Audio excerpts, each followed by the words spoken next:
అసలు ఆత్మ అంటే ఏంటి, ఎక్కడ ఉంటుంది? बॉडी में आत्मा कहाँ है? सब लोगों ने बोला हुआ है, दोनों आईब्रोज के सेंटर में है, बहुत डीप में है, ఎలా ఉంటుంది? अर्थ से भी बड़ा है, स्काई को भी टच कर सकता है, इतना बड़ा एनर्जी है। అసలు మరణం తర్వాత ఏం జరుగుతుంది? तो मृत्यु सपने से जागना है, एक्सपांशन है। అంటే ఒక మనిషి చనిపోయిన తర్వాత మళ్ళీ జన్మిస్తారు, అయితే అలా ఎన్ని జన్మలు ఉంటాయి? वो हम डिसाइड करेंगे, हजारों जन्म हो सकते हैं उसके लिए, बहुत जगह पर एट ए टाइम भी हम लोग जन्म ले सकते हैं।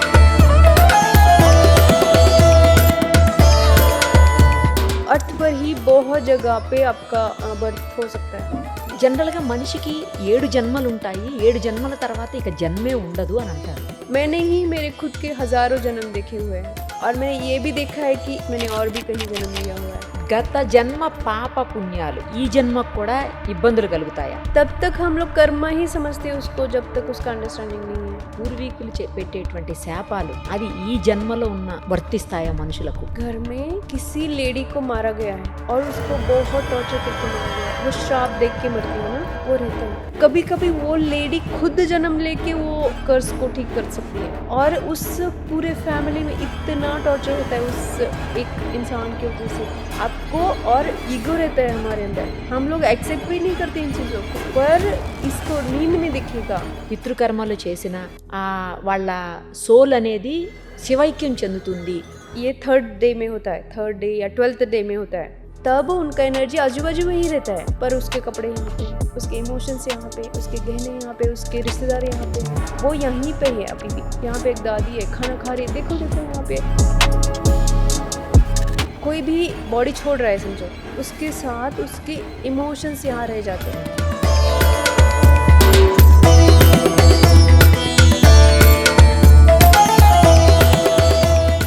ప్రస్తుతం మనతో పాటు ఉన్నారు పూణే నుంచి వచ్చినటువంటి సునీతమ్మ గారు. ఆవిడ హీలింగ్, మెడిటేషన్, నెగిటివ్ ఎనర్జీస్ తీసేయటం ఇలాంటి వాటిల్లో దిట్ట.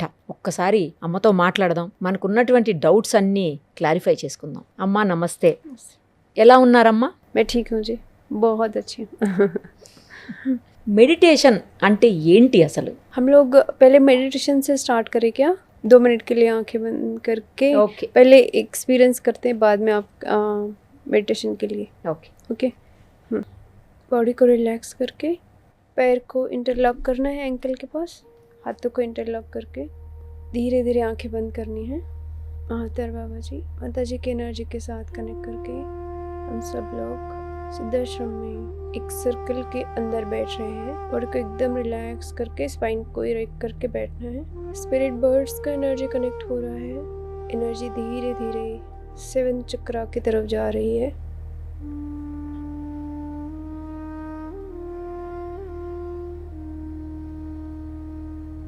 हो सकता है आपको बहुत बड़ा स्नेक दिखाई दे, धीरे धीरे स्कल के थ्रू, स्पाइन के थ्रू टेलबोन की तरफ जाना है। रिलैक्स, टेलबोन की तरफ, पैरों को एकदम रिलैक्स करना है।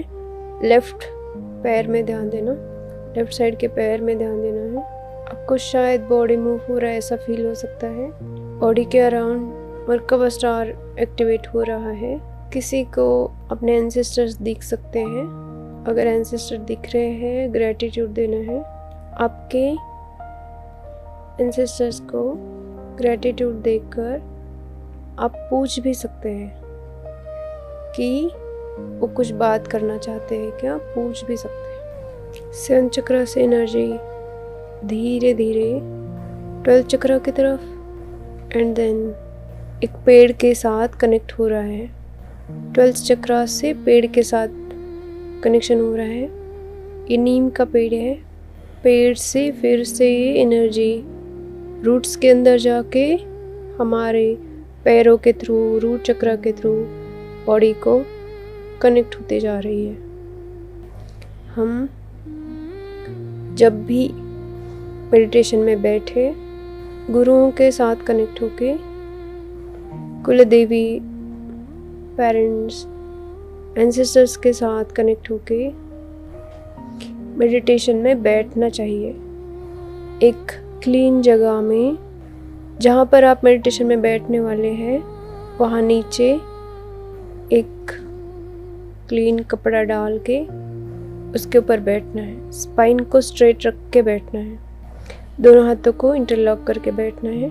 कभी कभी आपको अंदर से ऐसी आवाज़ आ सकती है कि दोनों हाथ ध्यान मुद्रा में रखनी है, या कोई और मुद्रा आपको अंदर से फील हो सकता है। उसको फॉलो करते हुए आंखें बंद करके शांति से बैठना है। हो सकता है आजू बाजू में किसी चीज़ की आवाज़ आए, उन सारी आवाज़ को एक्सेप्ट करके लेफ़्ट नोस्ट्रिल के थ्रू फोरहेड में ध्यान देना है। लेफ़्ट नोस्ट्रिल के थ्रू बॉडी के अंदर जाके फोरहेड की तरफ देखना है। टेम्पल पॉइंट पे देखना है, जहाँ पे सिंदूर लगाते हैं ना, उस पॉइंट पे देखना है। धीरे धीरे सीधा ब्रह्मरंध्र की तरफ, शिखा की तरफ, शिखा से धीरे धीरे गर्दन की तरफ जाना है। मेडुला को देखते हुए स्पाइन में, गर्दन के पास बहुत लोगों को स्टिफनेस फील हो सकता है। शोल्डर की तरफ ध्यान देना है। शोल्डर से हाथों की तरफ, हाथों से धीरे धीरे फिंगर्स की तरफ। हमने जैसे दोनों हाथों को इंटरलॉक किया हुआ है। गर्दन से राइट शोल्डर से, राइट हैंड से लेफ्ट हैंड, फिर गर्दन, इस तरह से एक बहुत बड़ा सर्कल एक्टिवेट हुआ है एंड एंटी क्लॉकवाइज मूव हो रहा है।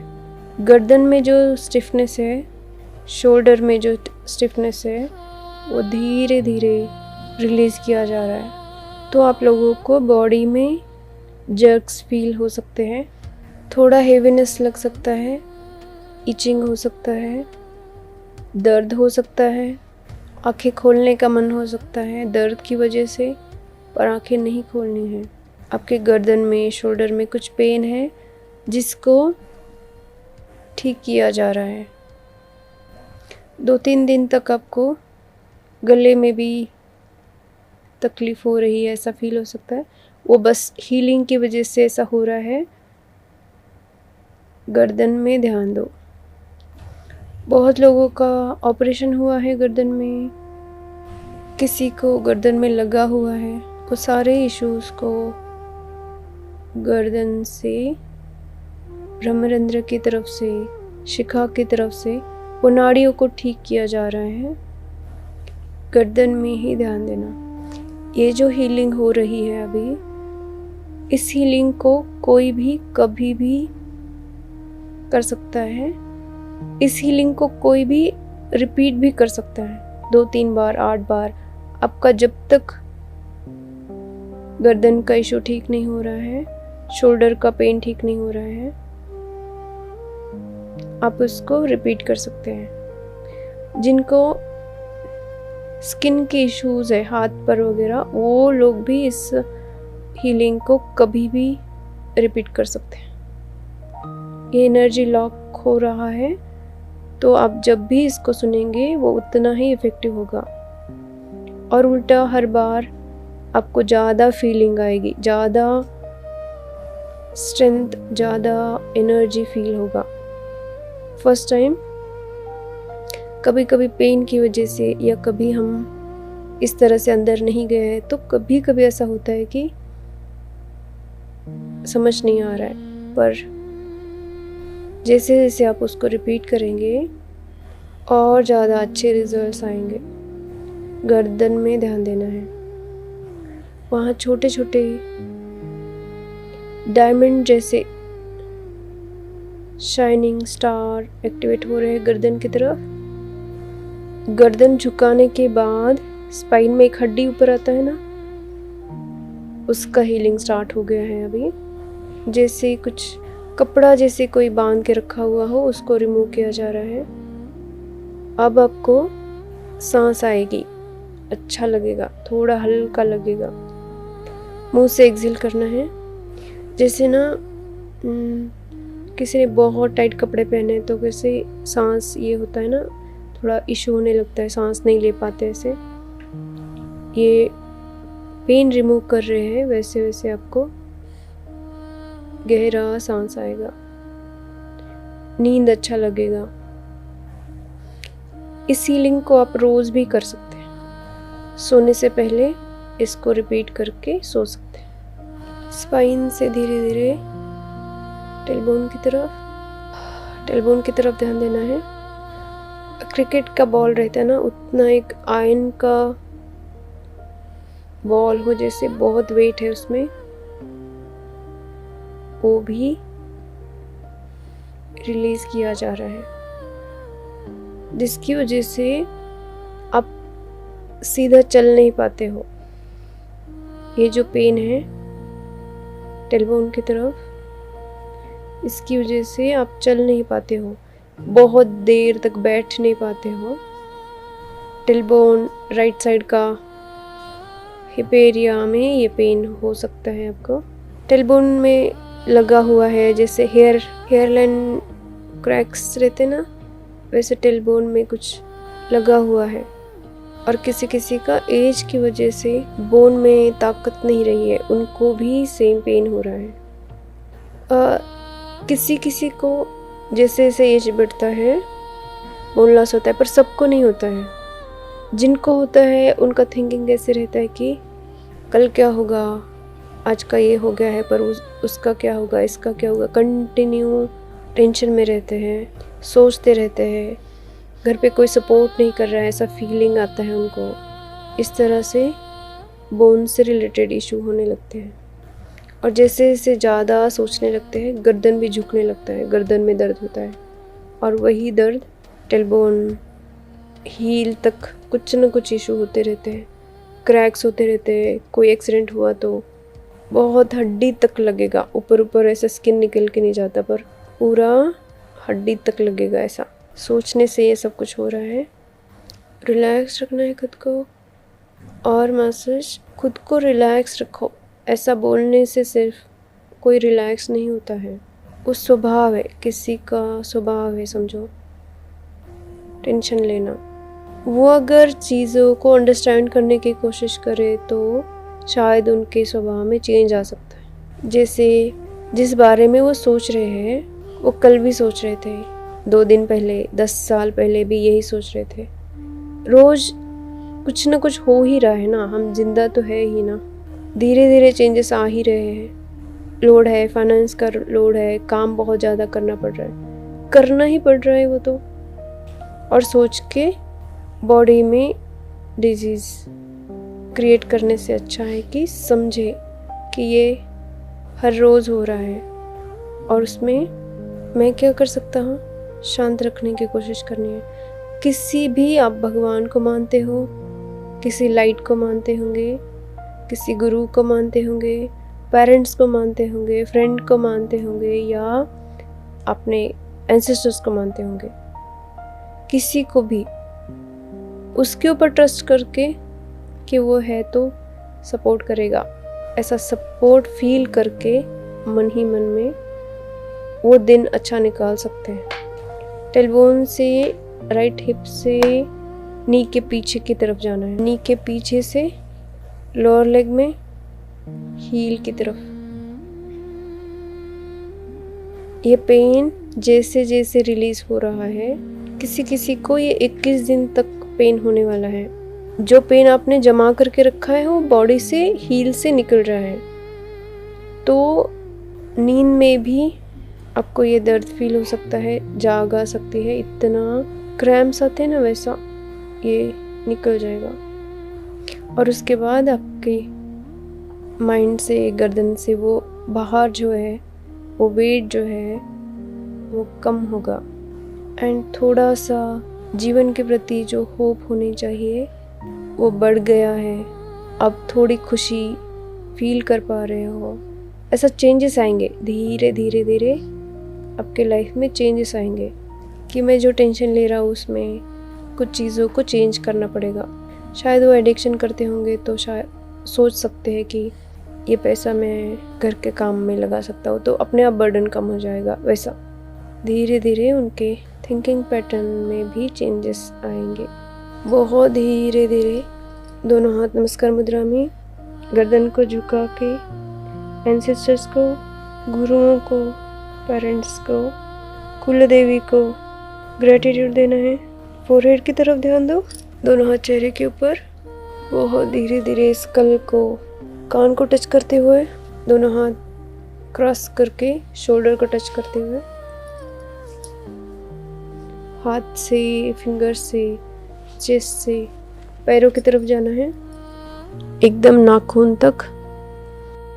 नाखून को मसाज करना है पैरों के, और हील से धीरे धीरे ऊपर आना है।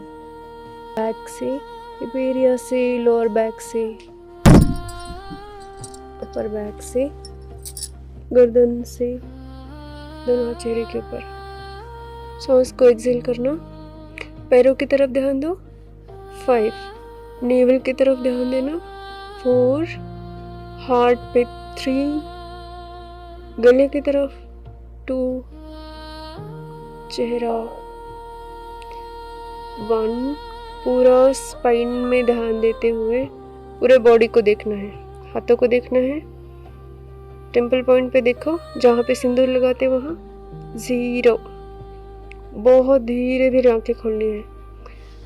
हो सकता है कि किसी को आंखें खोलने में 1-2 मिनट ज़्यादा लगे, आप लोग वैसे ही बैठना, 1-2 मिनट बैठ सकते हैं।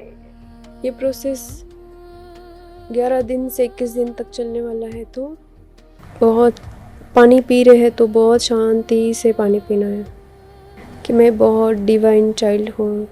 खुद को ब्लेसिंग्स देनी है, खुद को ही ब्लेसिंग्स देनी है कि मैं, आप जिसको भी भरोसा करते होंगे, शिव को भरोसा करते हैं, जीसस को करते हैं, माँ को करते हैं, किसी अल्लाह को करते हैं, कुछ किसको भी आप भरोसा करते हैं ना, उनका नाम लेके जुबान को खिचड़ी मुद्रा में रखना है और शांत रहना है।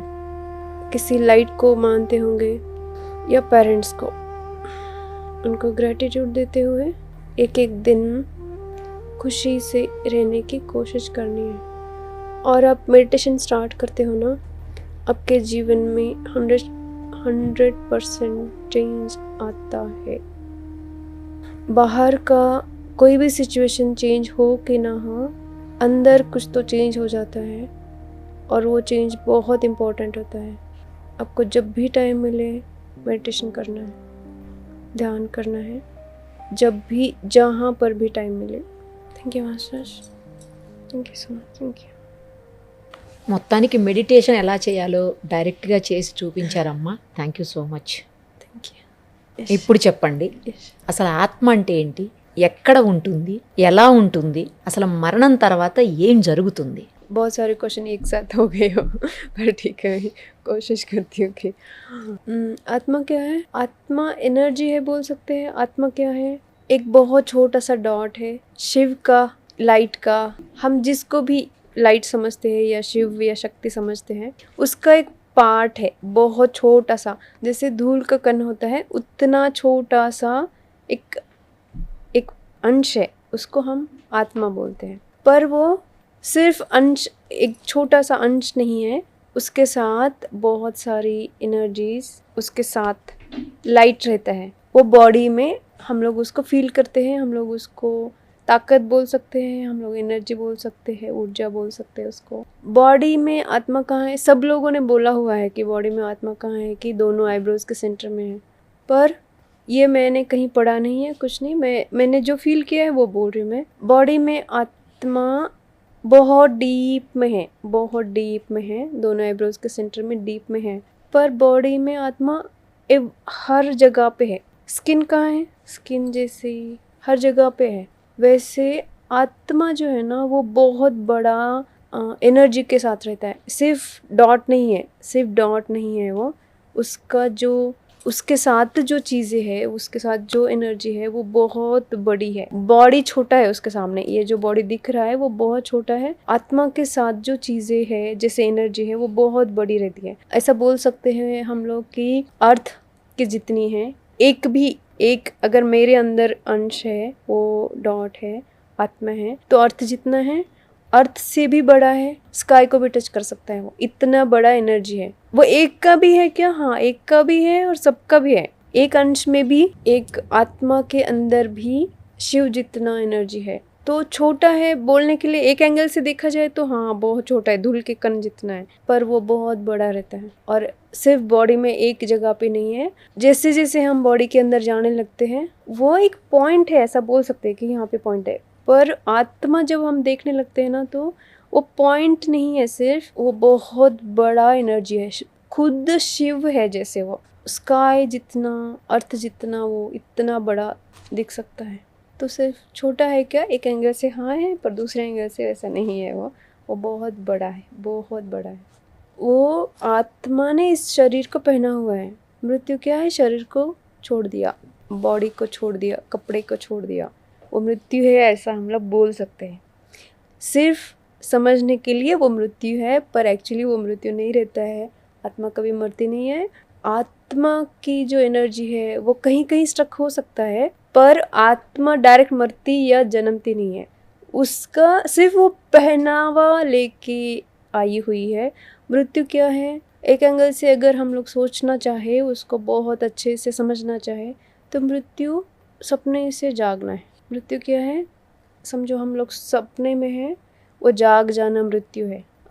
ऐसा समझ सकते हैं कि मृत्यु जो है, हम लोग कहीं डीप में अंधेरे कुएं के अंदर थे, ऊपर आ गए हैं, वो मृत्यु है। 3D में हम लोग मृत्यु जिसको समझते हैं वो बहुत अलग दिखाया जाता है, डरावनी है थोड़ी सी, थोड़ा सा ऐसा लग सकता है कि मृत्यु बहुत ज़्यादा डरावनी है। सब लोग डरते भी है उस चीज़ से, पर जागने से डरने की ज़रूरत नहीं है। मृत्यु मतलब सिर्फ जागना है, मुझे ऐसा लगता है। मैंने ऐसा देखा हुआ है कि मृत्यु का मतलब उल्टा एक्सपांशन है। जैसे ही हम बॉडी छोड़ते हैं ना, कुछ तो इतना अल्टीमेट चेंज हो जाता है बॉडी में, एनर्जी में, हम सब कुछ देख सकते हैं। जो बॉडी में रहते हुए बॉडी की कुछ लिमिटेशंस है ना, उसके साथ हम इन चीज़ों को एक्सपीరియंस नहीं कर पाते। మరణం తర్వాత కూడా ఆత్మ బ్రతికే ఉంటుంది అంటారు. మరి ఎక్కడ ఉంటుంది? శరీరాన్ని వదిలిపెట్టిన ఆత్మ ఎక్కడికి పోతుంది? हम लोग जहाँ पे है 3D लाइफ में, वहाँ पर ना सब लोग कहीं से आए हुए हैं, कहीं से आए हुए। कहीं से मतलब कहाँ आए, अर्थ एक प्लेनेट है, उसके ऊपर कहीं कहीं से लोग आए हो। कहीं से आए मतलब कहाँ पे, स्टार वर्ल्ड रहता है, बहुत स्काई जो है बहुत बड़ा है। हम जिस चीज़ को देख रहे हैं अर्थ को, वो पूरे यूनिवर्स में अगर देखेंगे तो एक डॉट के जितना है, एक कण के जितना है। तो जैसे अभी मैं बोल रही थी कि आत्मा बहुत छोटा है, वैसे उससे भी छोटा अर्थ है, ऐसा दिखाते हैं पूरे यूनिवर्स में। जब हम ये समझ रहे हैं ना कि अर्थ है वो छोटा सा एक प्लैनेट है, उसके ऊपर कहीं कहीं से जैसे शिव है, जैसे शक्ति है, जैसे जीसस है, इनके कुछ पार्टिकल्स, उनका एक लाइट का एक किरण जहाँ पर हम है वहाँ पे आ रहा है। सिर्फ एक किरण जो है वो अर्थ पर आया हुआ है, ऐसा हम लोग बोल सकते हैं। इतना छोटा सा एनर्जी का एक अंश, एक आत्मा का अंश लेके हम लोग यहाँ पे आए हुए अर्थ पर। कहाँ जाते हैं, यहाँ से बॉडी छोड़ने के बाद हम लोग जहाँ पे है, हम लोग ऑलरेडी जहाँ पे है, वो एक अंश जो है वो फिर से उधर वापस जा रहा है, जा सकता है, जाता है। कभी कभी वही एनर्जी स्टक भी होती है, वही जो एक किरण जो है वो कहीं पे अटक भी सकता है इमोशंस की वजह से। जैसे मैं समझो शक्ति हूँ या शिव हूँ या जीसस हूँ, तो मैं अर्थ पर पूरे के पूरे नहीं आती हूँ। बाल का एकदम छोटा सा कण जो है वो अर्थ पर छोड़ूंगी मैं, एक्सपीरियंस लेने के लिए। यहाँ से कुछ तो सीखा, फिर वही इन्फॉर्मेशन मुझे आएगा। जैसे हमारे हायर सेल्फ होते हैं, वो उधर ही वो जो एनर्जी है जितनी ऊपर जानी ज़रूरी होती है उतनी ऊपर जाती है, कुछ इमोशंस की वजह से, या मैं कुछ सीखना चाहती हूँ। कभी कभी ऐसा होता है कि मेरा इमोशन है जो कंट्रोल में नहीं आया है, या रिवेंज में आ गया, किसी चीज़ की वजह से हम लोग यहाँ रुक सकते हैं, फंस सकते हैं। रुकना अलग बोल सकते हैं उसको, फंस सकते हैं यहाँ पे। पर कभी कभी ये मेरा अंडरस्टैंडिंग है, ये मेरा इच्छा है समझो कि मुझे वापस आना है, तो हम वापस आने के लिए भी जानबूझकर चीज़ों को होल्ड करके रखते हैं कि पूरा का पूरा नहीं जाना है, कुछ पड़ा ही रहेगा। पर बॉडी का एक लिमिट है कि 60 साल, 100 साल, 200 साल, उसके बाद वो बॉडी छोड़ना ज़रूरी है, इसलिए उनको जाना पड़ रहा है। पर वो उन चीज़ों को जानबूझ के भी नीचे रख के छोड़ के जाते हैं कि वापस आना है यहाँ पे। कुछ डिवाइन वर्क के लिए भी होता है, कुछ सीखने के लिए भी होता है, कुछ कर्मा भी होता है। मतलब जो इंसान, जो गुरु या कोई देव देवता नीचे आ रही है, कोई एनर्जी नीचे आ रही है, आत्मा नीचे आ रही है, तो उसका मतलब है कि उसका खुद का वो अंडरस्टैंडिंग रहेगा और हायर सेल्फ भी उसके साथ रहेगा कि वो जाना चाहता है क्या, कि वापस आना चाहता है। वो सब एक दूसरे के साथ अंडरस्टैंडिंग के साथ। कोई यहाँ पे बहुत काम करने के लिए भी आते हैं, अर्थ का काम करने के लिए, उनके फ्रेंड्स को, उनके एंसेस्टर्स को छुड़ाने के लिए भी आते हैं कभी कभी, कि इमोशनली स्टक हो गए तो वापस कैसे आना है नहीं समझ में आ रहा है, क्योंकि 3D में हम बहुत सारी चीज़ें भूल जाते हैं। सब रहता है माइंड में, सबकॉन्शियस अनकॉन्शियस माइंड में, पर कुछ चीज़ें भूल जाते हैं हम लोग जन्म लेते हैं तब। तो उन चीज़ों को याद दिलाने के लिए वो गुरु के रूप में, कभी फ्रेंड के रूप में, कभी माँ भाई, ऐसे किसी न किसी रूप में आके हमको समझा के भी पूरा वो लीनेज में जितने लोग हैं वो उनको भी वो लाइट में लेके जाने के लिए कभी कभी आते हैं वो लोग, रुकते हैं यहीं पे। అంటే ఒక మనిషి చనిపోయిన తర్వాత మళ్ళీ జన్మిస్తారు, అయితే అలా ఎన్ని జన్మలు ఉంటాయి? कितने जन्म होते हैं वो हम डिसाइड करते हैं, हम डिसाइड करते हैं। अगर मेरा एक लर्निंग था, वो लर्निंग कंप्लीट हो रहा है, लर्निंग के बाद भी हम लोग यहाँ कुछ काम करने के लिए वापस आ सकते हैं। कितने जन्म होते हैं वो हम डिसाइड करेंगे, हज़ारों जन्म हो सकते हैं उसके लिए। और हम जब से यूनिवर्स बना हुआ है तब से भी बहुत सारे जन्म ले सकते हैं, बहुत जगह पर भी ले सकते हैं, बहुत जगह पर एट ए टाइम भी हम लोग जन्म ले सकते हैं। ఓ, అంటే ఒక మనిషి ఒక్కసారి జన్మెత్తినప్పుడు ఇక్కడ కాకుండా పలు చోట్ల కూడా జన్మిస్తాడా ఒకే మనిషి? అది ఎలా సాధ్యం? एक अगर आप अभी यहाँ पे हो, निरुपमा जी के नाम से एक फीमेल बॉडी में हो, तो अर्थ पर ही बहुत जगह पे आपका बर्थ हो सकता है, बहुत जगह पर 7, 10, 15 जैसे जितनी चीज़ों की ज़रूरत होगी उतना उतना होगा। జనరల్గా మనిషికి 7 జన్మలు ఉంటాయి, 7 జన్మల తర్వాత ఇక జన్మే ఉండదు అని అంటారు. ఇందులో నిజమెంత? 7 जन्म होते हैं ऐसा बोलने के पीछे कोई दूसरा रीज़न हो सकता है, मैं उनको अपोज नहीं कर रही हूँ, पर एक्चुअली मैंने ही मेरे खुद के हज़ारों जन्म देखे हुए हैं और मैंने ये भी देखा है कि इस लाइफ के साथ साथ, इस बॉडी के साथ साथ मैंने और भी कहीं जन्म लिया हुआ है। तो 7 जन्मों के बारे में बोलते हैं, मैंने भी सुना है ये, पर वो रियलिटी नहीं है। हमारे बहुत सारे जन्म है, 7 जन्म नहीं, बहुत सारे जन्म है।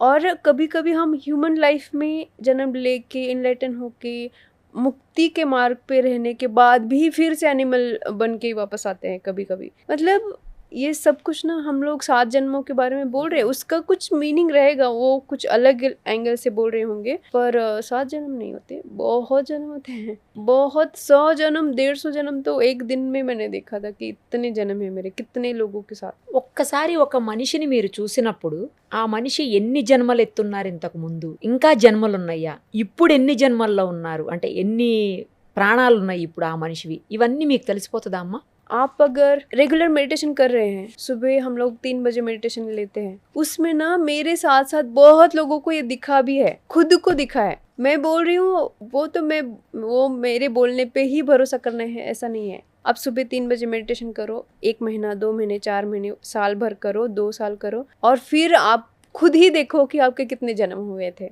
बहुत लोगों को उनके जन्म दिखते हैं। आजकल ना थोड़ा भी लोग कोई मेडिटेशन करने के लिए ट्राई कर रहे हैं ना, सबको उनका जन्म खुद से दिखता है, सपने में दिखेगा या मेडिटेशन में दिखेगा, और एकदम पूरा दिखता है कि कहाँ पे थे, कितने लोग थे, क्या नाम था, वो पूरा दिखता है। कितने सारे लोगों को दिखा है ऐसे। గత జన్మ పాప పుణ్యాలు అవన్నీ కూడా ఈ జన్మకు కూడా ఇబ్బందులు కలుగుతాయా? पास्ट लाइफ में हम कुछ भी कर रहे हैं, होता है, दर्द होता है, उसका पूरा नुकसान देना। अगर कोई प्यार करता है तो वो भी उसको देना पड़ेगा, और हर चीज़ का आपको तकलीफ भी हो सकता है, जैसे तकलीफ हो रही है वैसे उसका अच्छाई भी उसको दिखेगी। हम लोग समझ रहे हैं कि ये कर्मा है, तब तक हम लोग कर्मा ही समझते हैं उसको, जब तक उसका अंडरस्टैंडिंग नहीं है। पेन हो रहा है ना, तो समझ रहे हैं कि ये कर्मा है, बट एक्चुअली वो वैसा सिर्फ कर्मा नहीं रहता, उसके साथ लर्निंग भी रहती है, लेसन्स रहते हैं कुछ, वो भी इम्पोर्टेंट है। सिर्फ लर्निंग या कर्मा या उस यही नहीं रहता, और भी कुछ बहुत इम्पोर्टेंट चीज़ें हो सकती है। दूसरी भी यूनिवर्सल प्लान के हिसाब से भी बहुत सारी चीज़ें होती है।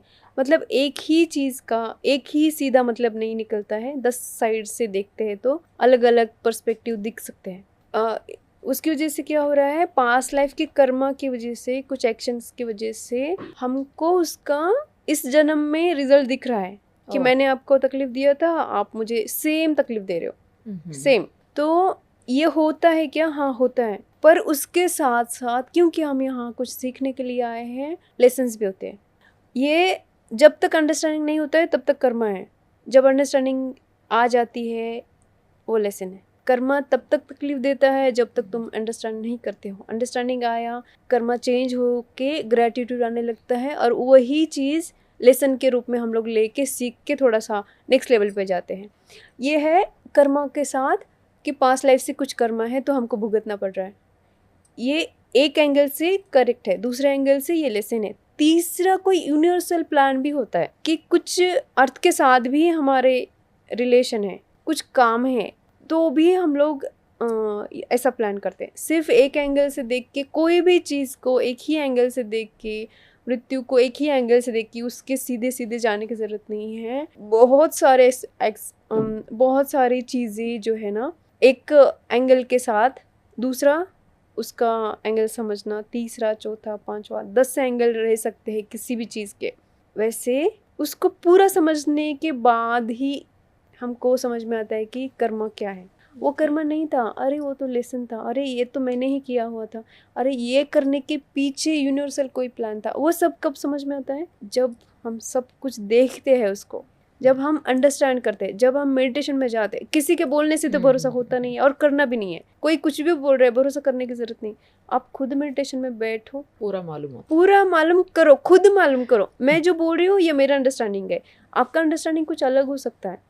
हाँ, मैंने बोला कि कर्मा की वजह से ऐसा ऐसा हो रहा है, आपको ये हो रहा है, वो हो रहा है, हाँ हो रहा है, पर आप मानो मत, खुद देखो सच में मुझे हो रहा है कि नहीं, क्या कर्मा था, क्या किया था मैंने। वो देखने से आपको समझ में आता है कि क्या था कर्मा। कर्मा समझने के बाद फिर समझ में आता है कि इसके पीछे तो बहुत बड़ा रीज़न था, लेसन है कुछ, तो मुझे सीखना था कि किसी को मारना नहीं है, मुझे सीखना चाहिए था।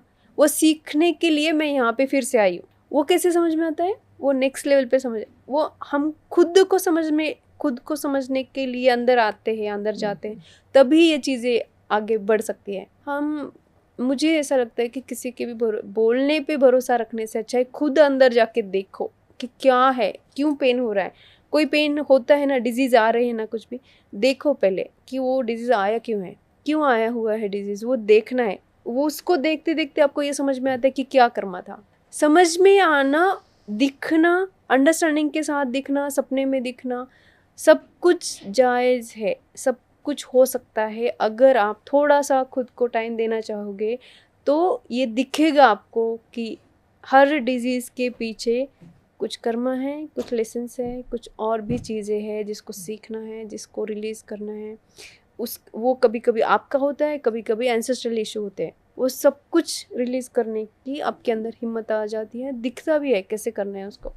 ఈ జన్మలో అబ్బాయి అయితే నెక్స్ట్ జన్మలో కూడా అబ్బాయిగానే పుడతారా, లేకపోతే అమ్మాయిగా పుట్టొచ్చా, లేకపోతే యానిమల్గా పుట్టొచ్చా, బర్డ్గా పుట్టొచ్చా, ఏదైనా కావచ్చా? सोल का कोई भी जेंडर नहीं होता, सोल का कोई जेंडर नहीं है। और कभी कभी ऐसा भी होता है कि कोई इनलाइटेंड मास्टर है ना, तो वो किसी एनिमल के रूप में भी आपके घर पे आ सकते हैं। और कभी भी हम फीमेल है तो फीमेल ही, एज अ फीमेल ही हर जन्म में नहीं आते। तो सीखा क्या फिर हमने? सीखने के लिए यहाँ आ रहे हैं ना, यहाँ पर कुछ तो एक्सपीरियंस लेने के लिए आ रहे हैं। अगर मैं हर बार लेडी के ही रूप में आऊँगी तो मेल क्या करते हैं, क्या सोचते हैं, वो समझ में नहीं आएगा। तो हर बार हम किसी भी रूप में आ सकते हैं। कभी कभी तो ये भी होता है कि किसी आश्रम है, बहुत बड़ा आश्रम है, वहाँ पे कोई गुरु बैठे हुए हैं, वहाँ जन्म लेने वाले हैं, तो पेड़ में भी एनर्जी रहता है। पेड़ भी ऐसा हो सकता है कि पूरा गुरु के एनर्जी के साथ, या हम वहाँ पे उनको देखने के लिए पेड़ के अंदर बैठे हुए।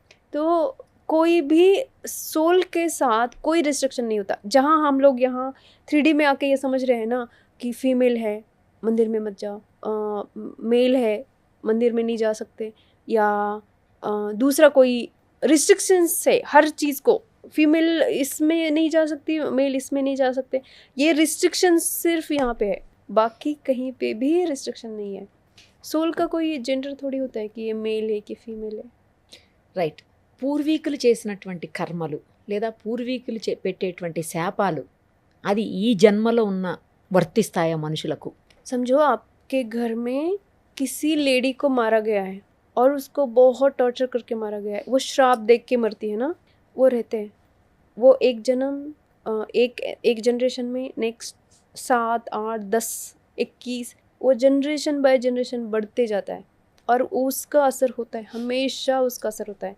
कोई तड़प रहा है पानी पीने के लिए, वो चाहे एनिमल है, घर में गाय है समझो और उसको पानी पीना है, कोई डॉग है उसको पानी पीना है, आप नहीं दे रहे हो या मारा हुआ है, उसके बच्चे को मारा हुआ है दूध के लिए वगैरह, ऐसा होता है ना कि मार रहे हैं उसको, या किसी दादी को मारा हुआ है, किसी फीमेल को मारा हुआ है कैरेक्टर पे कुछ डाउट लेके, इन सारी चीज़ों का असर आपके ऊपर एंसेस्ट्रल कर्स के हिसाब से वो रहता है, वो धब्बा जैसे रहता है पूरे जैसे किसी कपड़े पे काला दाग रहता है ना, वो निकलता नहीं है, वो रहता ही है, उसमें रहता है।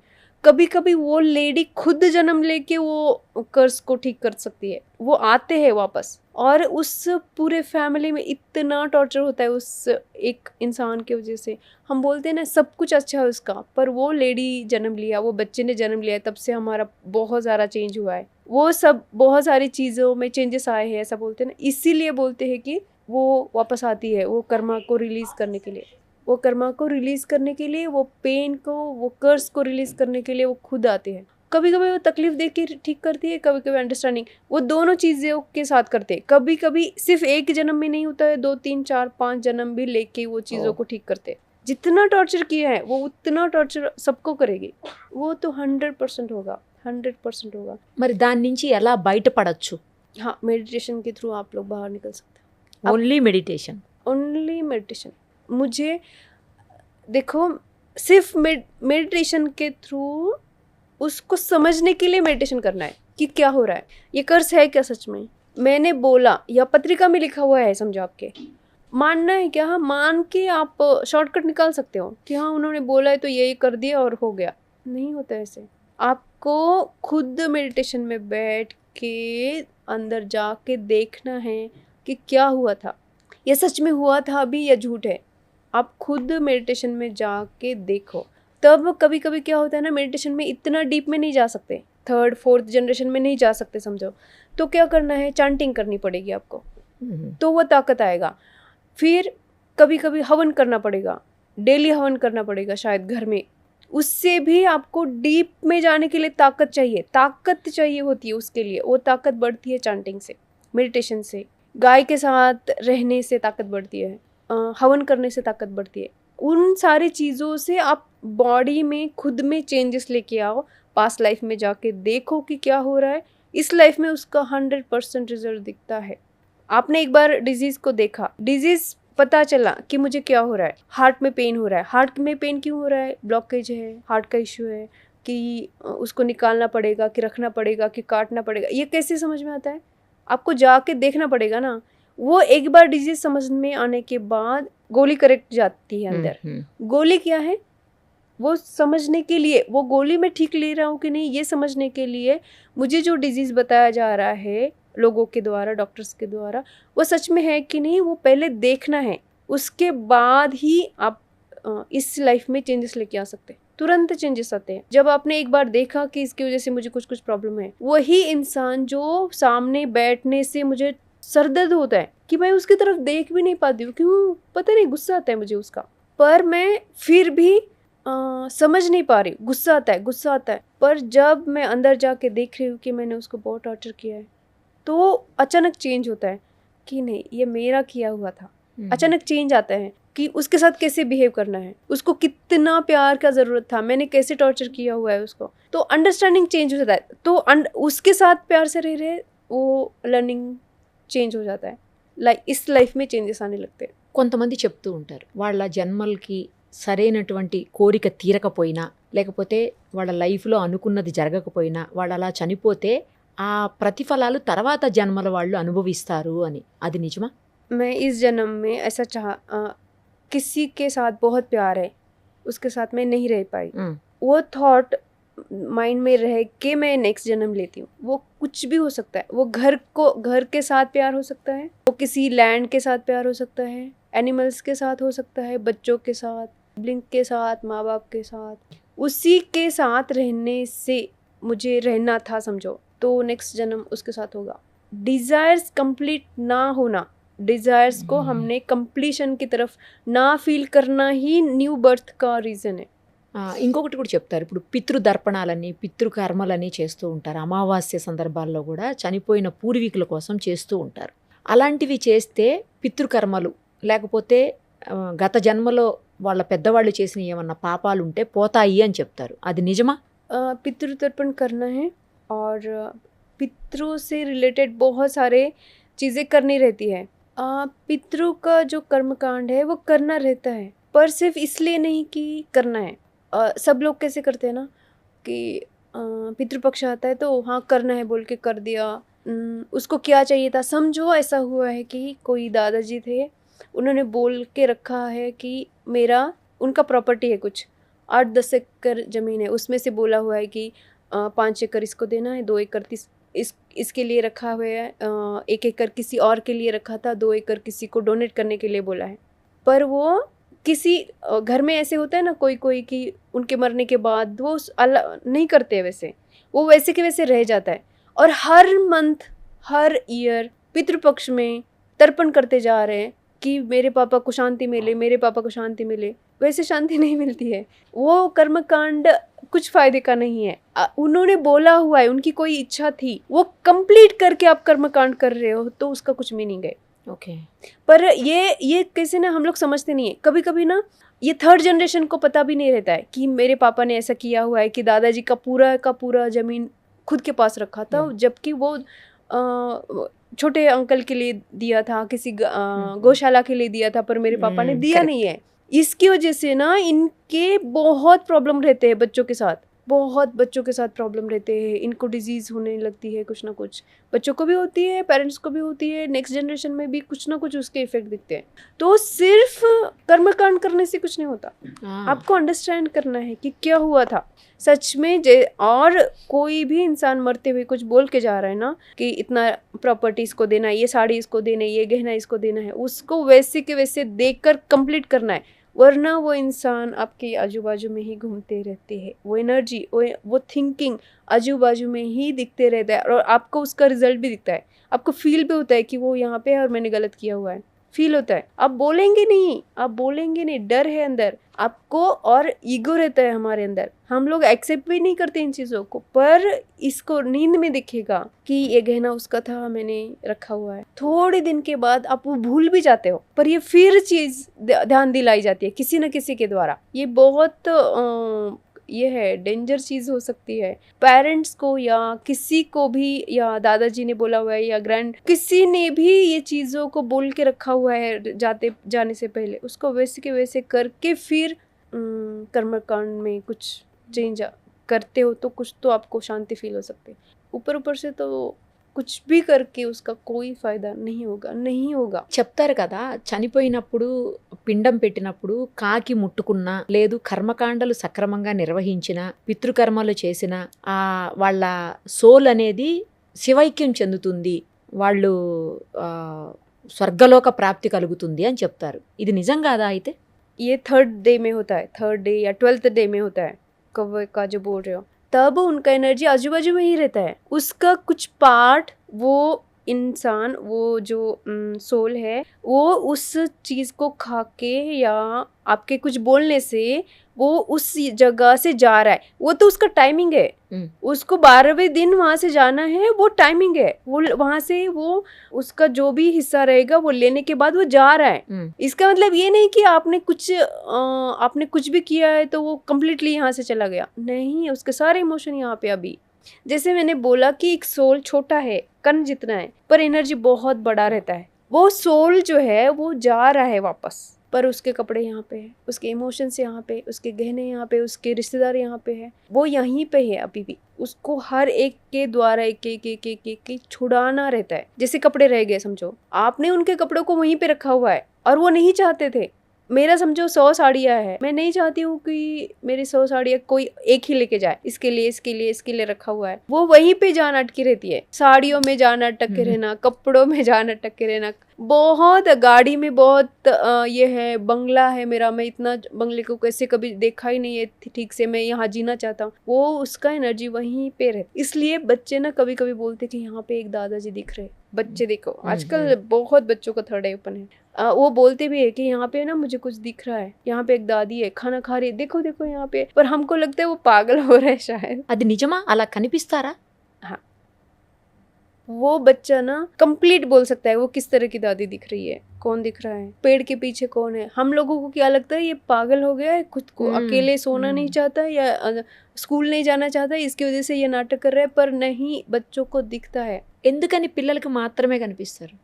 बच्चे कैसे ना अभी सोसाइटी के रूल की वजह से खुद को बांध के या खुद को मारा हुआ है नहीं ना। हम लोग कैसे जैसे जैसे बड़े होते हैं खुद को मारते मारते मारते वो जो डिवाइन पावर है उसको वो लॉक करते हैं। हार्ट चक्र ओपन बंद होता है। बच्चों का कैसे ना हर चीज ओपन है, उनको सेंस बहुत ज्यादा रहता है, इसलिए बच्चे भगवान का रूप है। क्यों है? क्योंकि उन्होंने खुद को मारा नहीं है, हार्ट को बंद नहीं किया। हम कैसे ना बड़े होते जाते तो मार खाते हैं, रूल समझाया जाता है कि तू लड़की है तो ऐसा नहीं कर सकती, तू लड़का है तो ऐसा नहीं कर सकता, ये करना है वो करना है वो करना है। वो रूल को सुनते सुनते सुनते ना हम मरते रहते अंदर अंदर अंदर। मर रहे हैं मतलब क्या? चक्रास है, एनर्जी से उसको ब्लॉक करके रखते। या फियर आ जाता है कि मैं ना किसी को कुछ तो बोला था ना कि यहाँ पे ऐसा ऐसा है, तो मुझे पापा ने बहुत थप्पड़ मारा था जोर से। वो बाद में नहीं बोलेगा, वो फियर है अंदर। वो दिख भी रहा है तो कुछ नहीं बोलता है, दिख भी रहा है तो बोलता नहीं है। कभी कभी ये बचपन से ही स्टार्ट होता है पर वो बोलता नहीं है। बड़े होते हैं ना तो जैसे जैसे बड़े होते हैं ना तो बाद में जब हम लोग अभी मेडिटेशन में कर, हाँ ये तो मुझे बचपन में होता था, सब लोग बोलते हैं ये मुझे बचपन में होता था, मुझे ऑरा दिखता था, मुझे एक दादी दिखती थी, बात करती थी, सब बोलते। कोई भी बॉडी छोड़ रहा है समझो, वो क्या होता है ना, कोई भी बॉडी छोड़ रहा है तो उसके साथ उसके इमोशंस यहाँ रह जाते हैं, उसके कुछ चीज़ें जो अनकम्प्लीट हुआ है वो जाने वाला सोल शायद कम्प्लीटली जा रहा है, कम्प्लीटली उसको फीलिंग है कि मैं जो जा रहा हूँ मेरा अभी कंप्लीट हो गया काम, मुझे जाना है। पर हम जो पीछे रहते हैं वो उनको नहीं जाने देते। बच्चे के साथ कुछ हुआ है, पेरेंट्स के साथ कुछ हुआ है, माँ को बहुत प्यार करते थे तो हम लोग उनको जाने नहीं देते। हम लोग जो जिंदा है, जो मर गया है वो तो जा रहा है, उसको जाने देना होता है, हम लोग उसको जाने नहीं देते। रोते रहते उसके कपड़े को पकड़ के रोते रहते हैं, उसके याद में रोते रहते हैं, खाना नहीं खाया, कुछ। इसकी वजह से जो एनर्जी कंप्लीटली जानी चाहिए थी, जैसे 12वें दिन 3रे दिन कुछ चेंज हो रहा है मरने के बाद, कुछ एनर्जी है, कुछ पार्ट है जो यहाँ से जा रहा है, 12वें दिन कुछ जा रहा है, 41 डेज के बाद भी कुछ एनर्जी रहती है जो जाती है, 11th मंथ में भी कुछ एनर्जी रहती है जिसको पूरा टाइम लगता है उसको जाने के लिए। ओहो, हम लोग क्या एक दिन काम करते हैं, दूसरे दिन तीसरे दिन 12वां किसी तरह से 12वां कंप्लीट करते हैं, बाद में रोना धोना होता है, कभी काम में भी बिजी हो जाते हैं, हर चीज़ अलग अलग एंगल से देख सकते हैं उसको। करेक्ट। हाँ, समझो बहुत सारे गेस्ट थे तब तक कुछ नहीं हुआ, पर बाद में वो माँ जो है बहुत रो रही है या बच्चा बहुत रो रहा है तो वो सोल जा नहीं पाती है। पर उनको अंडरस्टैंडिंग दे के, समझो माँ मर गई है तो उसको समझा के कि मैं तुम्हारे बच्चे का ख्याल रख रही हूँ, तुम जा सकती हो, तुम जा सकते, उसके साथ बात करके भी उसको रिलीज़ किया जा सकता है, जो उसका पूरा ध्यान बच्चों में रहता है। और घर में बहुत लोगों को ये फील भी होता है कि वो जो माँ मर गई थी ना वो यहीं पे फील होती है। बच्चे को तो दिखता है, सीधा दिखता है, छोटे डिलीवरी में वगैरह माँ मरती है ना, वो माँ यहीं रहती है, वो जाती ही नहीं। बच्चे को छोड़ के जाना इतना आसान नहीं रहता है, या बच्चे ने बॉडी छोड़ा है तो माँ के लिए भी इतना आसान नहीं रहता है। उनको ना अंडरस्टैंडिंग करवा के, दिखा के वो बॉडी के अंदर से एनर्जी को निकाला जा सकता है। एनर्जी क्या है? इमोशन से समझो। मैंने जैसे आपको समझाया ना कि मैं आपकी तरफ देख रही हूँ, मुझे पता है कि ये आपका ड्रेस है, ये मोबाइल आपका है, ये कान के उनके है, ये पर्स उनका है, ये क्या है? आपसे रिलेटेड कुछ चीज़ें हैं, आपसे रिलेटेड कुछ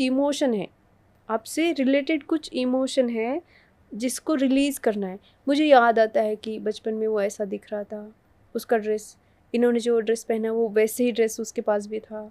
ये थिंकिंग की वजह से जैसे वो याद दिला, वो एनर्जी हमारे साथ रहती है और उसकी ही याद आती रहती है। जब वो पूरा एनर्जी निकल जाएगा आपको ये तकलीफ नहीं होगा। కొంతమంది బాబాలు, యోగీజీలు, స్వామీజీలు వీళ్ళందరూ కూడా సోల్స్‌తో ఆత్మలతో మాట్లాడతారు అని అంటారు. నిజమేనా? ఆత్మలతో మాట్లాడడం సాధ్యమేనా? करते हैं और सिर्फ योगी या कोई संत पुरुष ही करते हैं ऐसा नहीं है। आजकल तो आपको ये दिखेगा कि छोटे छोटे बच्चे भी बात करते हैं।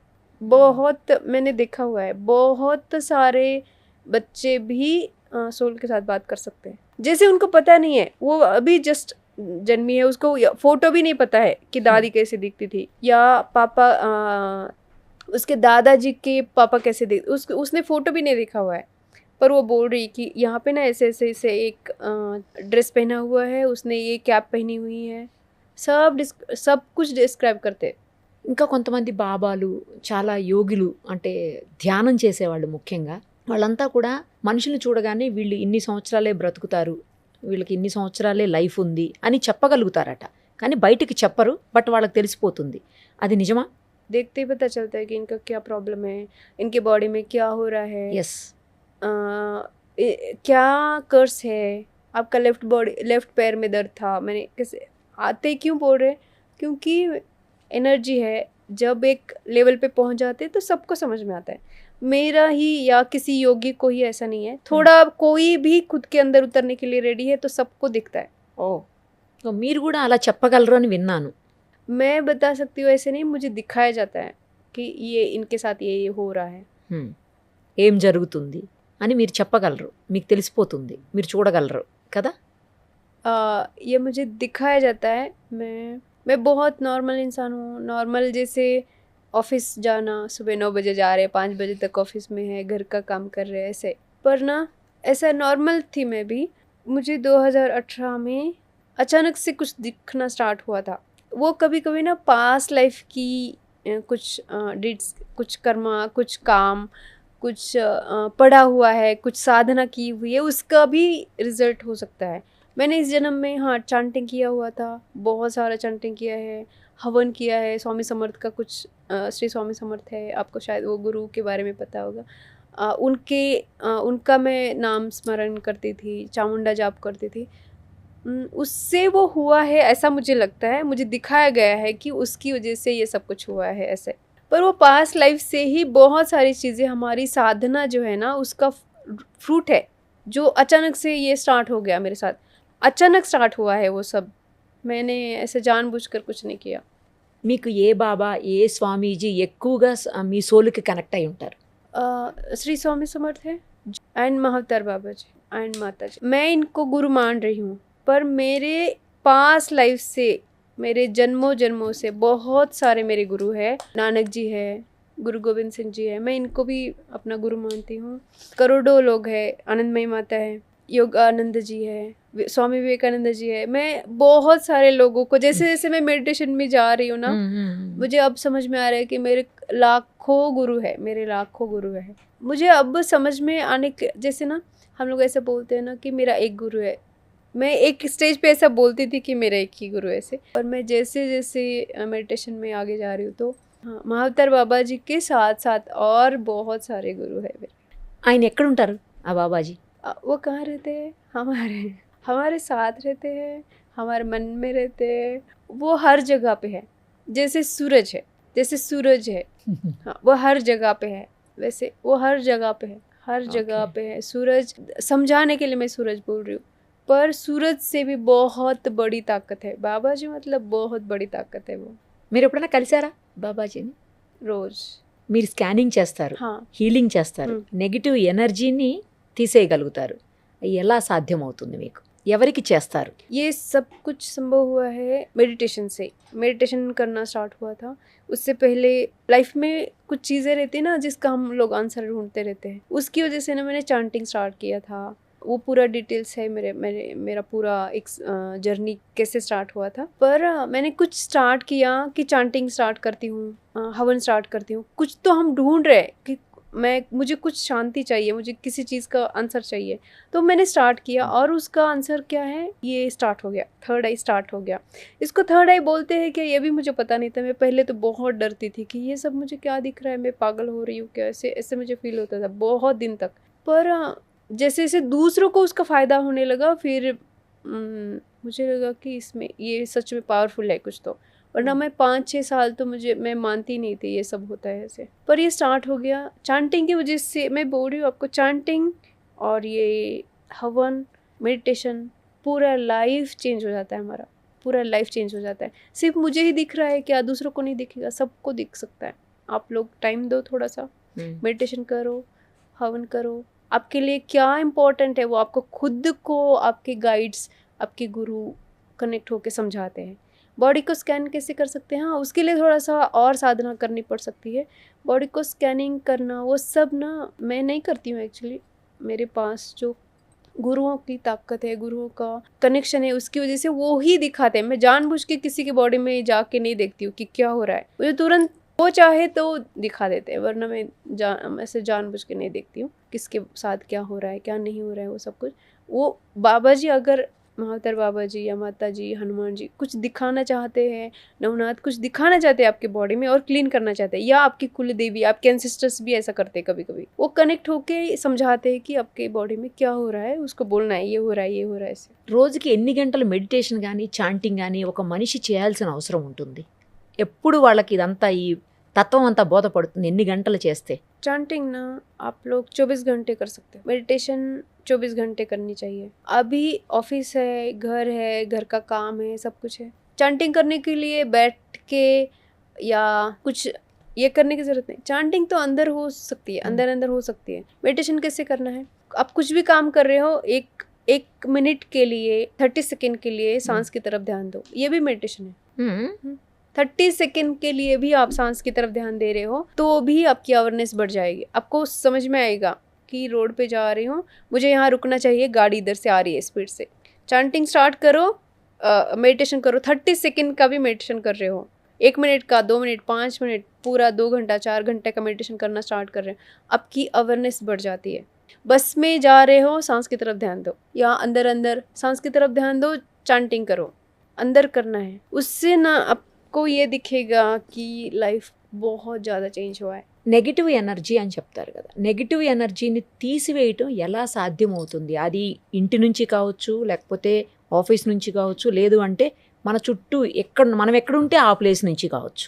नेगेटिव एनर्जी हर जगह पे है। आप लोग ऐसा समझ सकते हैं कि बॉडी के अंदर भी है, चक्रास में भी है, बाहर भी है। हम लोग ऐसा समझे कि एक किसी नदी के अंदर से जा रही, इतना नेगेटिव एनर्जी हो सकता है। नेगेटिव एनर्जी क्या है, थॉट्स है, पेन है। थॉट्स की वजह से जो पेन अंदर आ रहा है किसी के, वो थॉट फैला हुआ है इधर उधर। जैसे मैंने बोला कि आत्मा इतना ही, पर एनर्जी बहुत बड़ा हो सकता है, वो थॉट है। वैसे थॉट भी वैसी हो सकती है कि एनर्जी आत्मा जो है वो थोड़ा सा है, पर एनर्जी बहुत बड़ा रहता है। वो एनर्जी क्या है, वो अच्छा भी हो सकता है और वो नेगेटिव भी हो सकता है। थॉट से దాన్ని ఎలా తీసేయగలుగుతారు నెగిటివ్ ఎనర్జీని? कि मुझे यहाँ अच्छा नहीं लग रहा है, स्मेल आ रहा है, या बॉडी पेन हो रहा है, वहाँ पे नेगेटिव एनर्जी है, आप समझ सकते हो। कहीं जाके खाना खाने से आपको कुछ नहीं हुआ है, पर अनइजीनेस हो रहा है, अनइजीनेस हो रहा है, वो भी नेगेटिव एनर्जी है। ఓకే, మీరు చెప్తున్నట్లు ఒక పర్సన్కి ఒక ప్లేస్లో ఉంది అంటే ఓకే. ఇప్పుడు సమ్ ఆఫీస్ ఉంటుంది, మా ఆఫీసే ఉందనుకుందాం సపోజ్. ఇక్కడ చాలా మంది ఉంటారు, కొంతమందికి నెగిటివ్ ఎనర్జీ అనిపించవచ్చు, కొంతమందికి అనిపించకపోవచ్చు. అంత మాత్రాన కొంతమందికి అనిపించలేదని చెప్పేసి ఇక్కడ నెగిటివ్ ఎనర్జీ లేదు అని అనుకోవటం లేం కదా. అలాంటి ప్లేసెస్లో ఎలా నెగిటివ్ ఎనర్జీని తీసేస్తాం? नेगेटिव एनर्जी मतलब क्या है, समझो ये जमीन है, जमीन में किसी के थॉट्स है। ये प्लॉट था, ये प्लॉट किसी का है, वो प्लॉट किसी दादाजी का है समझो। वो नहीं बेचना चाहते थे, वो रो रहे कि ये प्लॉट बेचना मत, मुझे किसी को देना है, या ये तुम्हारे लिए रखा है, बेचना नहीं है। पर जबरदस्ती वो प्लॉट को बेचा गया। ये इमोशन है। वो पूरा जमीन उंडेड है, वो मर गए समझो दादाजी। वो उस जगह को नहीं छोड़ते हैं, उस जगह में उसका इमोशन रह जाता है। वो जगह में इमोशन है मतलब क्या हो रहा है, बाहर से कोई भी आ रहा है इस एरिया में, इस इतने प्लॉट में, बाहर से आने वाले हर इंसान को फील हो सकता है कि यहाँ आने के बाद मुझे अच्छा लगा कि अनइजीनेस हो रही है, मुझे स्मेल आ रहा है किसी चीज़ का, वो किसी को, बहुत रेयर लोग रहेंगे जिसको फील नहीं हो रहा है, वरना ये चीज़ सबको फील होती है। हम लोग अवॉइड करते हैं चीज़ों को देखना, हम लोग अवॉइड करते हैं इसलिए, वरना ये चीज़ सबको फील होती है, सबको फील होता है, सबको फील होता है। कैसा निकाला जा सकता है? हाँ, ये था इमोशंस कि एक जगह में एनर्जी अच्छा है कि निगेटिव है वो समझ में आ रहा है। किसी को देख के आपको कैसा लग रहा है, आपको सबसे पहले है कि एनर्जी पॉजिटिव है कि नेगेटिव है कैसे समझ में आता है। आपको पूरा ड्रेन फील होगा, जगह में जाने से भी या किसी से बात करने से भी पूरा ड्रेन फील होता है, बॉडी पेन होने लगता है, कुछ काम करने का मन नहीं होता, बस सो जाओ, कुछ मतलब ताकत ही नहीं, उसको कुछ बीमारी नहीं है, वो एकदम तंदुरुस्त था वहाँ जाने से पहले या किसी से बात करने से पहले, एकदम तंदुरुस्त था। पर वो घर पे जा रहा है या जाते जाते ही उसको ऐसा लग रहा है कि मैं बहुत थक गया हूँ, मैं बहुत थक गया हूँ। ये क्या है? एनर्जी है। या किसी को बात करके मुझे बहुत अच्छा लगा, ये क्या है? एनर्जी है। किसी को बात करके अच्छा भी लगता है, किसी जगह में जाने के बाद भी अच्छा लगता है। कभी कभी ऐसा होता है ना कि किसी जगह में जाके आए ना, मुझे इतना अच्छा लगता है, मंदिर में जाने के बाद मुझे बहुत अच्छा लग रहा है। ये क्या है? एनर्जी है। अब इसको ठीक कैसे कर सकते हैं? आपको पहले समझ में आना ज़रूरी रहता है। समझो आपको किचन में जाने से अच्छा नहीं लगता, या आपका बेडरूम है पर नींद नहीं आती है, उसमें जल्दी नींद नहीं आती, ये भी एनर्जी है। ये भी एनर्जी की वजह से होता है। आपको ये समझना होता है कि इसके रिजल्ट, इसका मेन चीज़ क्या है। आपको ये समझना होता है कि मुझे कहाँ जाने के बाद कैसे फील हो रहा है। समझो आप ऑफिस से जाने के बाद खाना बनाते हो, खाना बनाना अच्छा लग रहा है कि नहीं वो देखना है। नहीं लग रहा है, इसका मतलब वहाँ पे कुछ एनर्जीज है, कुछ क्लीनिंग करना बाकी है। वो एनर्जी है। पहले है एनर्जी को समझना। समझ लिया कि कुछ फील हो रहा है वहाँ पे, तो उस जगह को क्लीन कैसे करना है। एक तो वहाँ दिया लगा सकते हैं, नमक के पानी से पूरा घर को क्लीन कर सकते हैं। पूरा जाली रहेगी घर में, वो क्लीन करना है। घर के अंदर जो कबर्ड है, जो सालों से ओपन नहीं किए हैं, उसको ओपन करना है।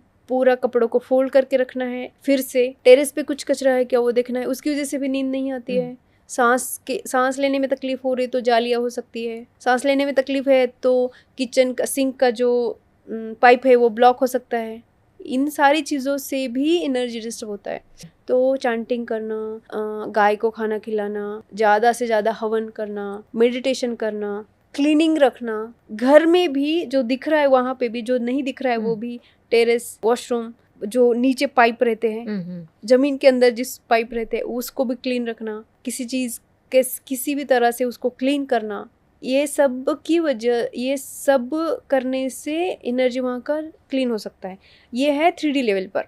कुछ चीज़ें ऐसी रहती कि आप इतना क्लीनिंग करने के बाद भी नहीं हट रही है। जैसे मैंने बोला अभी कि ये प्लांट वो दादाजी नहीं बेचना चाहते थे, वो क्या है? वो इमोशन है, उसको आप क्लीनिंग करने से नहीं जाएगा। वो उनके साथ फिर मेडिटेशन करके इस ज़मीन में कुछ प्रॉब्लम है क्या वो देखना स्टार्ट करना चाहिए। ज़मीन में क्या प्रॉब्लम है वो कब समझ में आता है? जब हम खुद को समझने लगते हैं। खुद को समझने के लिए तुमको मेडिटेशन करना पड़ेगा, अवेयरनेस में रहना पड़ेगा, चैंटिंग करना पड़ेगा, हवन करना पड़ेगा, किसी भी तरह से आपको खुद को समझने के लिए अंदर उतरना पड़ेगा। ఇప్పుడు ఏదైనా నెగిటివ్ ఎనర్జీ కానీ లేదా ప్రాబ్లమ్స్ కానీ ఏమన్నా ఉన్నప్పుడు మనం ఎక్కువగా మెడిటేషన్ చేస్తే తొందరగా బయటపడతామా, చాంటింగ్ చేస్తే తొందరగా బయటపడతామా వాటి నుంచి? 3D लेवल पर सबका एनर्जी क्लीनिंग होना स्टार्ट हो जाता है। आपको थोड़ा सा अच्छा लगेगा, पर मैंने बोला कि आप सारी की सारी एनर्जी को क्लीन नहीं कर सकते। जैसे इमोशनल लेवल पर किसी का सोल या किसी का कुछ एनर्जी ज़मीन में अटका हुआ है, उसको समझने के लिए, उसको ठीक करने के लिए आपको मेडिटेशन करना ज़रूरी है। खुद को समझेंगे, खुद के बॉडी को समझेंगे, धीरे धीरे आपको उस ज़मीन के साथ कुछ हुआ था क्या, वो ज़मीन से रिलेटेड जो एनर्जीज़ है वो आपको कनेक्ट होने लगती है। आपको किसी ना किसी तरह से वो उस जगह पर कुछ एनर्जी स्टक थी, वो उसके बारे में आपको समझाया जाता है। मेडिटेशन से ये चीज़ें समझ में आती है। అప్పుడు ఎలా బయటపడాలి? कि आप ये सारा चीज़ें रोज़ रोज़ करके, जैसे चैंटिंग करके, हवन करके, चैंटिंग, हवन, मेडिटेशन, हमेशा चैंटिंग करते रहना। इससे भी जब हमारे पास कोई नेगेटिव एनर्जी रहती है, आप चैंटिंग कर रहे हो तो घर में झगड़े होना स्टार्ट होते हैं, कुछ डिजीज़ जो अंदर फंसी हुई है वो ऊपर आनी स्टार्ट होती है। ये बहुत पॉजिटिव साइन है, ये बहुत बड़ा पॉजिटिव साइन है कि आप कुछ कर रहे हो उसका रिजल्ट आना स्टार्ट हुआ है। आपने जब भी संकल्प लेके स्टार्ट किया ना कि मैं आज से 108 माला जाप करती हूँ या कुछ बोलती हूँ, तो आपके घर में कुछ ना कुछ चेंजेस होते हैं, या आप बीमार होंगे, बॉडी में कुछ डिजीज है तो ऊपर आने लगता है। ये बहुत अच्छा साइन है कि आपकी సాధన పहुंचना స్టార్ట్ हो रही है। అమ్మ ఎవరైనా మిమ్మల్ని కలవాలి అంటే వాళ్ళకున్న ప్రాబ్లమ్స్ని సాల్వ్ చేసుకోవాలంటే ఎలా మిమ్మల్ని కలిసేది, ఎలా మీట్ అవ్వాలి మిమ్మల్ని? मैं रोज़ रात को 9 बजे से लेके सुबह 6 बजे तक हम लोग मेडिटेशन करते हैं। सुबह 3 बजे मेडिटेशन कर रहे हैं तब मिल सकते हैं। सुबह 3 बजे रोज़ मेडिटेशन होता है, तब मिलना है। मिलना मतलब मुझसे मिल के कुछ नहीं होने वाला है। आपको मैं ये सिखाना चाहती हूँ, मेरे द्वारा गुरु सिखाना चाहते हैं आप लोगों को, आप खुद को कैसे सारे प्रॉब्लम से बाहर निकाल सकते हैं। मुझे एक बार मिल के कुछ नहीं होने वाला है, आपको खुद को समझना है।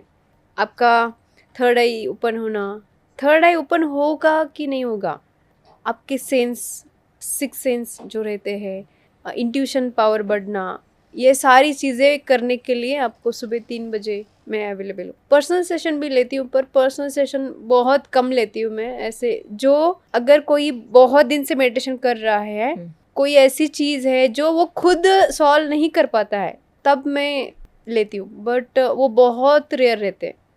बाबा जी अगर हाँ बोल रहे हैं उसको लेना है तो ही, वरना नहीं लेती मैं। ఇక ఛానలింగ్ అంటారు. ఛానలింగ్ అంటే ఏంటి? ఆ ఛానలింగ్ త్రూ కూడా మీరు కలవచ్చు అంటారా? అంటే चैनलिंग के द्वारा मिल सकती हूँ मैं। हाँ, चैनलिंग मतलब सुबह 3 बजे हम लोग मेडिटेशन के लिए बैठ जाते हैं। ये मुझे मैसेज आया था बाबा जी की तरफ से कि सुबह 3 बजे आप मेडिटेशन के लिए बैठो। मैं 1-2 लोगों से ही स्टार्ट किया था, बहुत ज़्यादा लोग, मुझे पता भी नहीं था कि ये चैनलिंग है कि क्या है। ऐसे लोगों ने बोला मुझे कि ये चैनलिंग हो रहा है उनके, मुझे पता नहीं था कि इसको चैनलिंग बोलते हैं ऐसे। सुबह मैं मेडिटेशन में बैठ रही हूँ, जैसे चक्रों के बारे में बता रहे कि ये चक्र यहाँ पे है, इसका क्या मीनिंग है, इसके अंदर किस तरह के इमोशंस बैठे हुए हैं, इसको क्लीन कैसे किया जाता है, और वो क्लीन करके भी दे रहे।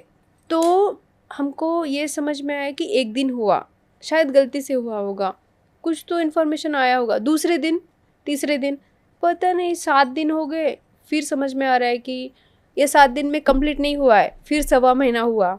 हमको लगा शायद 1.25 महीना हो के बंद हो जाएगा, थोड़े दिन फिर चालू रहा, फिर चालू, ऐसे करते करते 3 साल हो गए हैं अभी।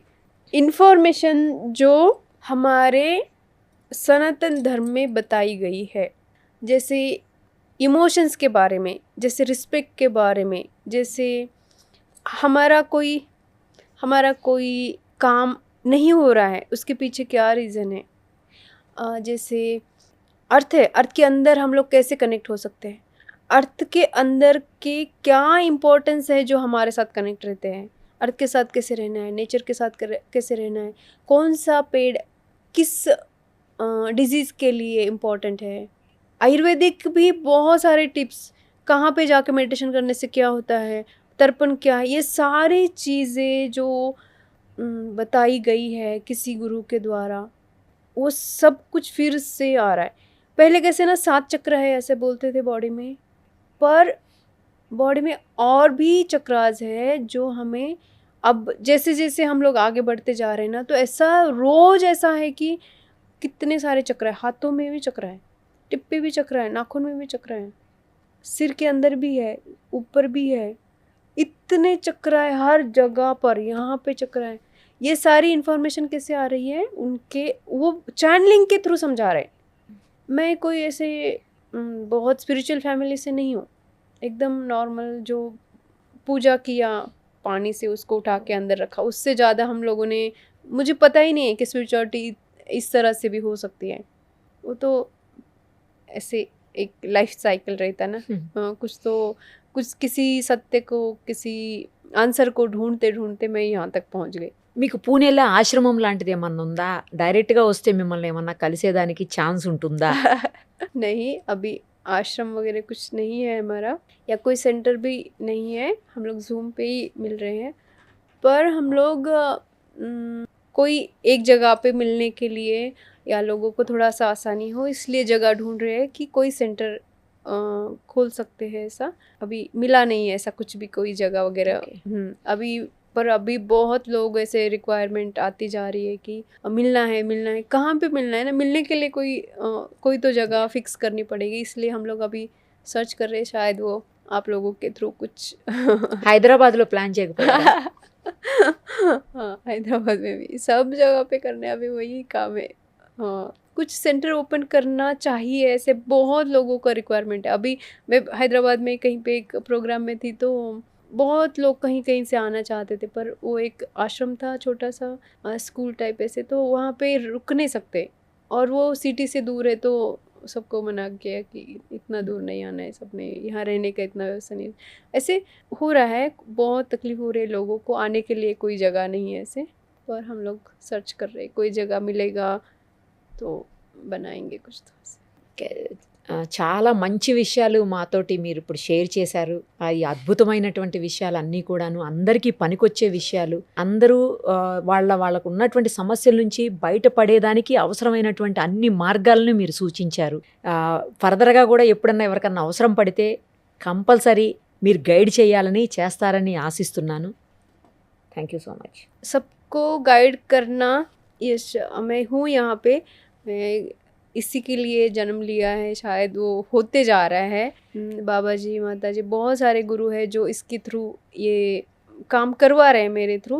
मैं रोज़ ही वही सबका प्रॉब्लम सॉल्व करने के लिए रोज़ सुबह 3 बजे से हम लोग करते जा रहे हैं। सिर्फ आपको ज्वाइन करना है। और कभी कभी हम लोग ऑनलाइन भी सेशन रखते हैं क्वेश्चन आंसर पूछने के लिए, तभी भी आप क्वेश्चन पूछ सकते हो। जूम पे वगैरह रखते हैं या यूट्यूब से भी कोई क्वेश्चन लेते हैं कि, और कभी कभी ऐसा है कि ऑफलाइन सेशन के लिए भी मैं जा रही हूँ, पर वो बहुत रेयर होता है क्योंकि टाइमिंग का बहुत ये होता है ना थोड़ा सा। पर करीब करीब 2 साल से मैं घूम ही रही हूँ पूरा इंडिया में, इंडिया के बाहर वो कंटिन्यू चालू ही है। मेरा जो काम है, मेरे से जो काम करवाना चाहते हैं गुरुजी, हवदर बाबा जी, सारे स्वामी समर्थ वगैरह, उनका काम करने के लिए मैं रेडी हूँ। आप लोग कभी भी ऑनलाइन वगैरह जहाँ कुछ इन्फॉर्मेशन आए, समझो जैसे मैं अभी यहाँ पे आई हूँ, वैसा कहीं पे भी कुछ इन्फॉर्मेशन रहेगा तो आपको शेयर किया जाएगा, आप मिलने को आ सकते। మీరు పర్మిషన్ ఇస్తే మీ నెంబర్ కూడా నేను ఈ ఇంటర్వ్యూలో డిస్ప్లే చేస్తాను.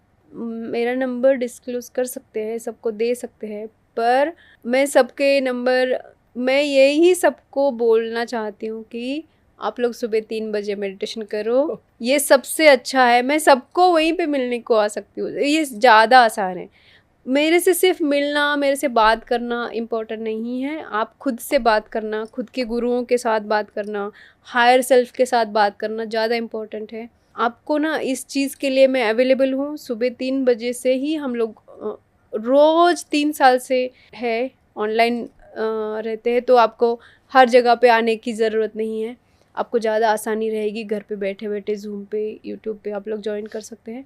उसके थ्रू कुछ एक्सपीरियंस रहा तो शेयर कर सकते हैं, ग्रुप से व्हाट्सएप पे, या कुछ एक्सपीरियंस रहा उसके साथ साथ कुछ क्वेश्चन रहेंगे, कुछ भी क्वेश्चन है तो आप पूछ सकते हो। तो व्हाट्सएप ग्रुप में उसके आंसर भी देती हूँ मैं, तो उसके थ्रू भी हम लोग ऐसे बात कर सकते हैं। क्वेश्चन का आंसर जो भी रहेगा। ఓకే, మీరు మళ్ళీ అదే చెప్తున్నారు. 3:00కి రావాలి, 3:00. ఎందుకని 3:00కి? అది మన బ్రహ్మ ముహూర్తమా, లేకపోతే ఇంకేదన్నా రీజన్ ఉందా దానికి? ये टाइमिंग महावतार बाबा जी ने दिया हुआ है कि 3 बजे उठ के बैठना है, मेडिटेशन के लिए बैठना है। वो कुछ ब्रेथ टेक्निक सिखाते हैं, कभी चक्रों का क्लीनिंग करना, कभी इन्फॉर्मेशन है, आयुर्वेदिक का इन्फॉर्मेशन है, बॉडी का इन्फॉर्मेशन है, इमोशनली हम कैसे किसी चीज़ से कनेक्ट होते हैं वो सिखाना, हर तरह से बच्चों के साथ कैसे बिहेव करना है, हर तरह से वो हमें समझा रहे हैं कि कैसे जीना है। इसलिए सुबह 3 बजे कैसे होता है ना, ऑफिस की वजह से टाइम नहीं मिलता है सबको, तो सुबह 3 बजे क्या है, हम खुद के लिए वो टाइम निकाल सकते हैं। सुबह कभी 5:30 बजे, कभी 6 बजे वो सेशन ख़त्म हो जाता है। మీరు తప్పకుండా ఎవరికైనా అవసరం ఉంది అంటే వాళ్ళకి హెల్ప్ చేయండి. మీ నెంబర్ ఇస్తాను. అలాగే మీరు ఇలాంటి ఇంటర్వ్యూలు నాకు మళ్ళీ ఇంకా కావాలని చెప్పేసి మిమ్మల్ని రిక్వెస్ట్ చేస్తూ థ్యాంక్ యూ సో మచ్. जहाँ पर जिसको ज़रूरत होती है मैं वहाँ पहुँच जाती हूँ। पहुंच ही जाती हूँ, मैंने देखा हुआ है, पहुंच जाती हूँ मैं। उसका सच में रिक्वायरमेंट है कि नहीं, वो बाबा जी फिक्स करते हैं। उन सबकी हेल्प करने के लिए ही मुझे जिंदा रखा हुआ है, तो आप लोग उल्टा उसका फ़ायदा लो। थैंक यू अम्मा। Thank you. और कुछ और भी सेशंस के लिए हाँ, मैं बाबा जी को पूछ के ज़रूर से वापस आ सकती हूँ। Thank you. Thank you sir.